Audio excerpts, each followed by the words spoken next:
अब हामी correlation regression पढ्छौँ। कोरिलेसन रिलेसनमा के पढ्छौँ? कोरिलेसनको बारेमा पढ्छौँ, कोरिलेसनको लिस्ट स्क्वायर मेथड पढ्छौँ, अनि analysis of variance of linear regression model हेर्छौँ, अनि interference concerning least square method हेर्छौँ, मल्टिपल कोरिलेसन र रिग्रेसन हेर्छौँ। अब त्यस पछाडि यहाँनिर relationship between a dependent variable and one or more than one independent variable is known as correlation. कोरिलेसनमा के हुन्छ? यहाँ डिपेन्डेन्ट भेरिएबल चाहिँ के हुन्छ? एउटा इन्डिपेन्डेन्ट भेरिएबल चाहिँ के हुन्छ?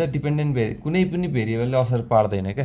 त्यो इन्डिपेन्डेन्ट भेरिएबललाई चाहिँ कुनै पनि भेरिएबलले असर पार्दैन, तर त्यहाँ एउटा डिपेन्डेन्ट भेरिएबल हुन्छ। त्यो डिपेन्डेन्ट भेरिएबललाई चाहिँ इन्डिपेन्डेन्ट भेरिएबलले असर पार्छ होइन।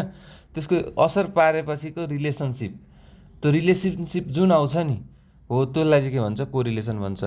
To variables are said to have correlation when they are related that the change in value of one variable is accompanied by change in value of other. भनेपछि two भ्यालुजलाई चाहिँ correlation कतिखेर भन्छ भन्दाखेरि तेरो यतिसम्म रिलेसन हुनु पऱ्यो कि जब चाहिँ होइन चेन्ज इन भ्यालु अफ एउटाको भ्यालु चेन्ज गर्दाखेरि अर्को भन्छ इन्डिपेन्डेन्ट भेरिएबलमा भ्यालु चेन्ज गर्दाखेरि डिपेन्डेन्ट भेरिएबलको भ्यालु चेन्ज हुने भयो। त्यसलाई के भन्यौँ हामीले? कोरिलेसन भनौँ। अब कोरिलेसनको सिग्निफिकेन्स के हुन्छ त? Helps to know the nature, direction and degree of relationship between two or more variable. भनेपछि हामीलाई त्यो रिलेसनसिपको नेचर होइन, रिलेसनसिप कुन डाइरेक्सनमा गइरहेछ, रिलेसनसिप कुन हदसम्म रिलेसनसिप छ भन्ने कुरा चाहिँ दुईवटा वा दुईवटाभन्दा बढीको भेरिएबलको त्यसको चाहिँ हामी कोरिलेसनबाट थाहा पाउँछौँ। Helps in understanding the behaviour of certain event under specific condition. हामीले कुनै पनि सर्टेन इभेन्टको बिहेभियर थाहा पाउन सक्छौँ सर्टेन कन्डिसनमा होइन। एउटा सर्टेन कन्डिसनमा त्यो इभेन्टले कुन रिजल्ट ल्याउँछ सब थाहा हुन्छ। Helps in making prediction and decision. भनेपछि कुनै पनि दुईवटा भेरिएबल कोरिलेटेड छ भने हामीले के हुन्छ फ्युचरमा त्यो रिलेसनले त्यो कुन भ्यालु दिन्छ त भन्ने कुरा प्रिडिक्ट गर्न मिल्छ, अनि त्यही आधारमा हामी डिसिजन मेकिङ गर्न सक्छौँ। Helps in making regression analysis. हामीलाई रिग्रेसन एनालाइसिस भनेर थाहा होइन। रिग्रेसन एनालाइसिस भनेको एउटा भ्यालुबाट अर्कोको भ्यालुको डाटा निकाल्ने हो, त्यस्तै हो होइन। त्यस रिग्रेसन एनालाइसिसमा नि कोरिलेसनको प्लट चाहिन्छ। Types of correlation: positive and negative correlation, linear and non linear correlation, simple partial and multiple correlation. भनेपछि टाइप्स अफ कोरिलेसन के रहेछ? पोजिटिभ एन्ड नेगेटिभ कोरिलेसन रहेछ, linear and non linear correlation रहेछ, simple partial and multiple correlation रहेछ। भनेपछि positive and negative correlation भनेको whether the correlation between the variable is positive or negative depend on its direction of change. भनेपछि दुईवटा value positively correlated छ कि negatively correlated छ भन्ने कुरा चाहिँ त्यो कुन डाइरेक्सनमा गइरहेछ भन्ने कुरामा त्यो रिलेसन कुन डाइरेक्सन पोजिटिभ। यहाँ हेरौँ न, यहाँ एक्सलाई इन्डिपेन्डेन्ट मानौँ, वाइलाई डिपेन्डेन्ट मानौँ होइन। एक्स बढ्दै जाँदाखेरि वाइ पनि बढिरहेछ भने यो पोजिटिभ भयो होइन। The correlation is positive when both variables move in the same direction, that is when one variable increases the other on average also increases and if variable decreases the other also decreases. अब यसलाई negative correlation किन भनौँ त? Correlation is said to be negative when the both the variable move in the opposite direction, that is when one variable increases the other decreases and vice वर्सा। भनेपछि यो x बढिरहेछ तर why घटिरहेछ भनेपछि यो के भयो? नेगेटिभ कोरिलेसन भयो होइन। एउटा बढो अर्को घट्यो भनेपछि त्यो नेगेटिभ कोरिलेसन पनि आउन सक्छ होइन।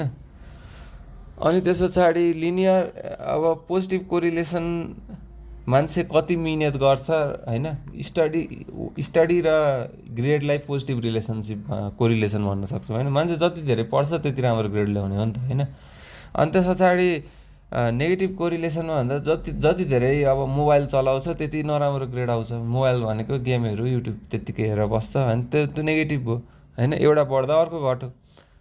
अनि linear and non linear curvilinear correlation कि लिनियर हुन्छ कि कर्भिलिनियर हुन्छ। Whether the correlation between the variable is linear or non linear depends on the constancy of the ratio of change between the variables.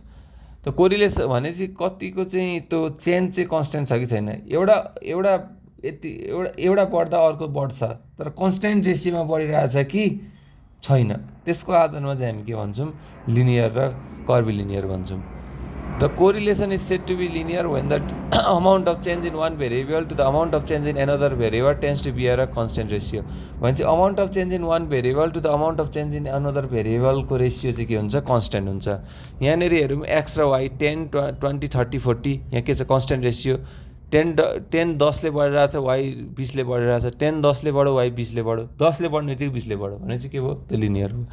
The correlation is called non-linear or curvilinear when the amount of change in one variable does not bear a constant ratio to the amount of change in another variable। भने चाहिँ एउटा अमाउन्टमा जति change हुन्छ अर्कोमा त्यति नै change होइन। Example चाहिँ के हुन्छ, if the amount of fertilizer is doubled the yield of wheat would not be the necessarily be doubled. भनेपछि हामीले फर्टिलाइजरको अमाउन्ट बढायौँ भने विटको अमाउन्ट त्यत्तिकै बढ्छ त। हामीले फर्टिलाइजर डबल गऱ्यौँ भने त्यत्तिकै हाम्रो प्रोडक्सन पनि डबल हुन्छ त, हुँदैन नि। त्यही भएर चाहिँ यो चाहिँ के भयो, कर्भिलिनियर भयो। Simple partial and multiple correlation. Whether the correlation is simple partial or multiple depend on the number of variable studied. भने सिम्पल हो कि पार्शियल हो कि मल्टिपल चाहिँ कसरी थाहा हुन्छ, हामीले कतिवटा भेरिएबललाई स्टडी गरिरहेको छौँ त्यसमा भर पर्छ। The correlation is said to be simple when only 2 variables are studied. भनेपछि हामीले दुईवटा मात्र भेरिएबललाई स्टडी गरिरहेको छौँ भने त्यो के भयो, सिम्पल कोरिलेसन भयो। The correlation is either multiple or partial when 3 or more variables are studied. भनेपछि कोरिलेसनलाई मल्टिपल अर पार्शियल चाहिँ कतिखेर भन्छ भन्दाखेरि हामीले 3 or more भेरिएबलहरूलाई एकैचोटि स्टडी गरिरहेको छौँ। The correlation is said to be multiple when we measure the association between 1 dependent variable and 2 or more independent variable jointly. भनेपछि मल्टिपल कोरिलेसन चाहिँ कतिखेर रहेछ भन्दाखेरि हामीले एउटा डिपेन्डेन्ट भेरिएबलमा दुईवटा इन्डिपेन्डेन्ट भेरिएबलले ल्याउने असर एकैचोटि स्टडी गऱ्यौँ भने त्यसलाई मल्टिपल कोरिलेसन भन्ने रहेछ। अनि एक्जाम्पल चाहिँ एउटा एक्जाम्पल बुझौँ, relationship between yield of wheat and the amount of fertilizer and rainfall used. भनेपछि यिल्ड अफ फिल्ड के भयो, डिपेन्डेन्ट भेरिएबल भयो, अमाउन्ट अफ फर्टिलाइजर र रेनफल के भयो, इन्डिपेन्डेन्ट भेरिएबल हो। यी दुईवटा इन्डिपेन्डेन्ट भेरिएबलको कम्बाइन इफेक्ट के हुन्छ त यिल्डमा, त्यो R1.23 ले के भन्छ, R1.23 को फर्मुला होइन, यो फर्मुला हो, यो त याद गरिहालिन्छ समय आएपछि, ठुलो कुरा भयो।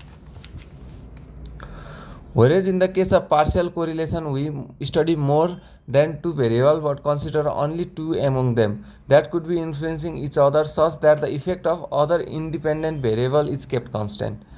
भनेपछि पार्शियल कोरिलेसनमा चाहिँ हामी के गर्छौँ, तीनटा भेरिएबल वा तीनटा भन्दा बढीकै स्टडी गरे पनि हामीले जम्मा दुईटा भेरिएबलको मात्र स्टडी गर्छौँ, अर्कोलाई चाहिँ के गर्छौँ, कन्स्टेन्ट गर्छौँ के। Consider only 2 among them and that would be influencing each other such that the effect of other अर्को इफेक्टलाई चाहिँ इन्डिपेन्डेन्ट गरौँ। 1 र 2 लाई हेर, यहाँ यो 1 र 2 को 1 डिपेन्डेन्ट भयो, 2 इन्डिपेन्डेन्ट भयो, यी दुईवटाको रिलेसन हेरौँ, 3 लाई कन्स्टेन्ट गऱ्यौँ, त्यसलाई बाहिर निकाल्यौँ। 1 र 3 को स्टडी गऱ्यौँ, 2 लाई बाहिर राख्यौँ, 2 र 3 को स्टडी गऱ्यौँ, 1 लाई बाहिर राख्यौँ, त्यसलाई फर्मुला त यही हो। Relationship between yield and fertilizer during season.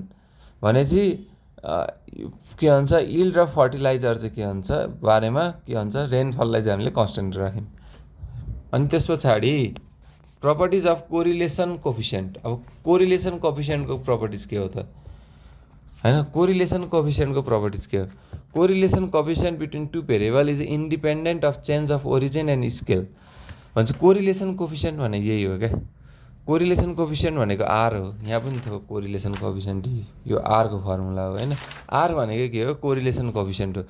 Correlation coefficient between 2 variable is independent of change of origin and scale. भनेपछि हामीले ओरिजिन र स्केल जति बढायो भने, ओरिजिन र स्केल बढायो भने त्यसको रिलेसन त चेन्ज आउँछ त, आउँदैन। भनेपछि कोरिलेसन कोफिसिएन्ट पनि चेन्ज आउँदैन क्या, त्यो दुईवटामा हुने रिलेसन त सेम हो नि त। हामीले ओरिजिन चेन्ज गर्ने बित्तिकै त्यो रिलेसनसिपको डाइरेक्सन चेन्ज हुन्छ त, त्यो रिलेसनसिपबाट बनेको लाइनको इक्वेसन चेन्ज हुन्छ त, हुँदैन नि। त्यही भएर चाहिँ के हुन्छ भन्दाखेरि सेम हुन्छ। The correlation coefficient between 2 variables lies in between -1 and 1। भनेपछि कोरिलेसन कोफिसिएन्ट के हुन्छ, -1 देखि 1 हुन्छ। भनेपछि कम्प्लिटली कोरिलेटेड यहीँ लेखेको छ होला होइन।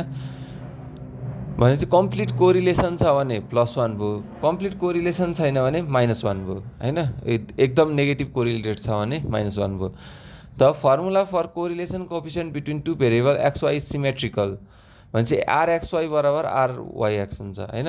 यहाँ हामीले R12 लेखेका छौँ, R21 लेख्नु, R12 लेख्नु एउटै हो।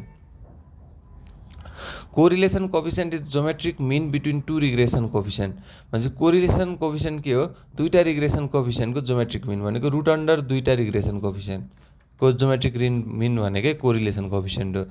The value of R is independent of units in which X and Y are measured so it is pure number. भनेपछि आरको कुनै युनिट हुँदैन क्या, आर के हो, प्योर नम्बर हो।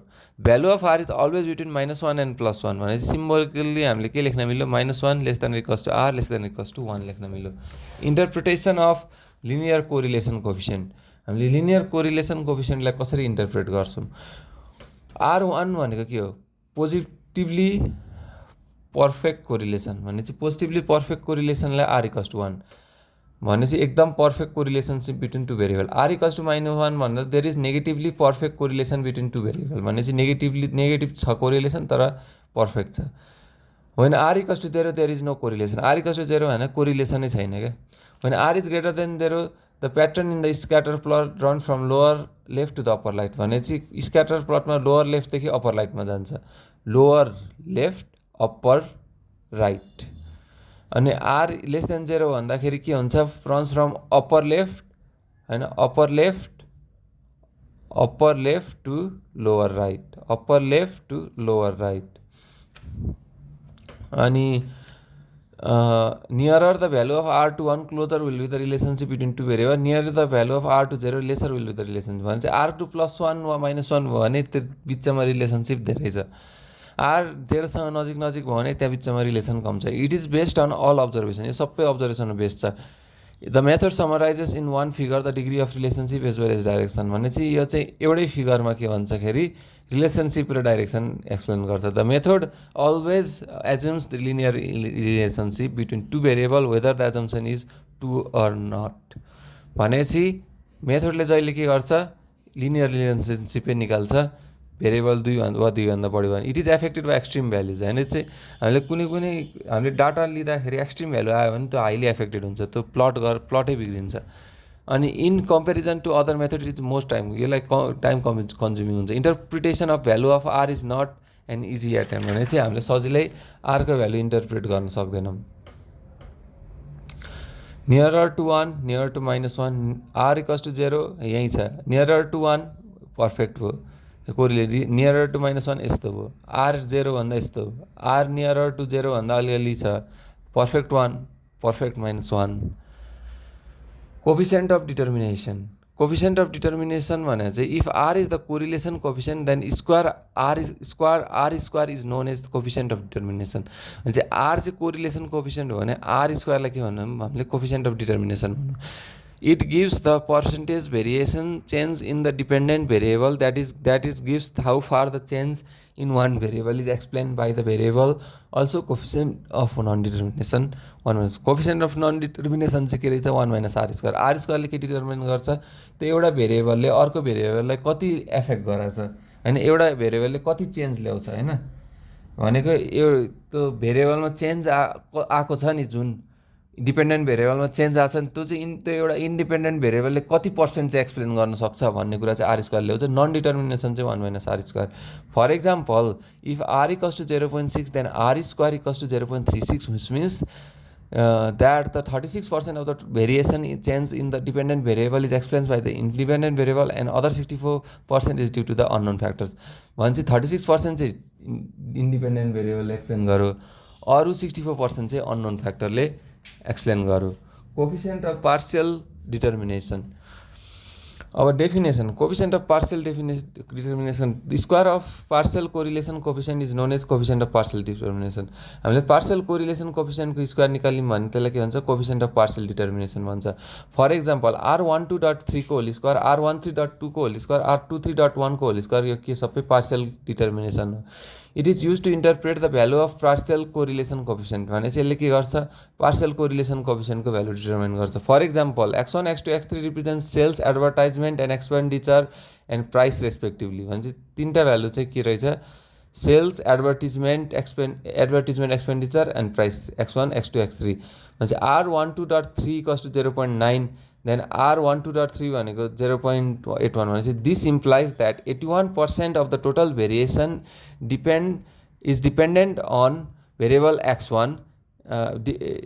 Total variation in dependent variable X1 is explained by independent variable X2 and is not associated with X3, that is X3 is a constant भनेपछि हामीले यहाँ सेल्स चाहिँ केमा डिपेन्ड 81% सेल्स चाहिँ एडभर्टिजमेन्ट एक्सपेन्डिचरमा डिपेन्ड गर्यो अनि के गर्यौँ प्राइसलाई हामीले कन्स्टेन्ट राख्यौँ भने प्रपर्टिज भनेको प्रपर्टिज के छ this first order partial correlation भने त नि 1 2.3 त्यही त हो this first order partial correlation very between -1 to +1 भनेपछि यो के हुन्छ -1 देखि +1 भेरी हुन्छ यो त थाहा भएकै हो the position of subscript to the left side of the dot doesn't make any difference in the meaning भनेपछि लेफ्ट साइड अफ द डटले के गर्छ डिफरेन्स ल्याउँदैन this correlation coefficient are calculated on the basis of zero order coefficient or simple coefficients of correlation where no variable is constant भनेपछि यो correlation coefficient चाहिँ के को आधारमा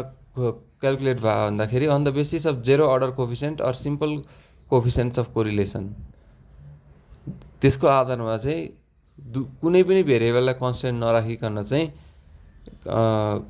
क्यालकुलेट भएको the necessary and sufficient for the regression planes x1 on x2 and x3 x1 on x1 x3 and x3 on x1 x2 can be coincident भनेपछि के रहेछ r12 square plus r13 square plus r23 square minus 2r1 r2 r1 r3 dot r23 भनेको चाहिँ के हो 1 हो coefficient of multiple determination भने चाहिँ के हो coefficient of multiple determination the square of multiple correlation coefficient भनेपछि त्यो मल्टिपल कोरिलेसन कोफिसियन्टको स्क्वायर चाहिँ के रहेछ कोफिसियन्ट अफ मल्टिपल डिटर्मिनेसन रहेछ R square for example r1.23 square r1.32 square r2.13 square are the coefficient of multiple determination for example x1 x2 and x3 determine represents blood pressure weight and age r1.23 भने 0.8 then r1.23 is 64 this implies the 64% of the total variation is independent variable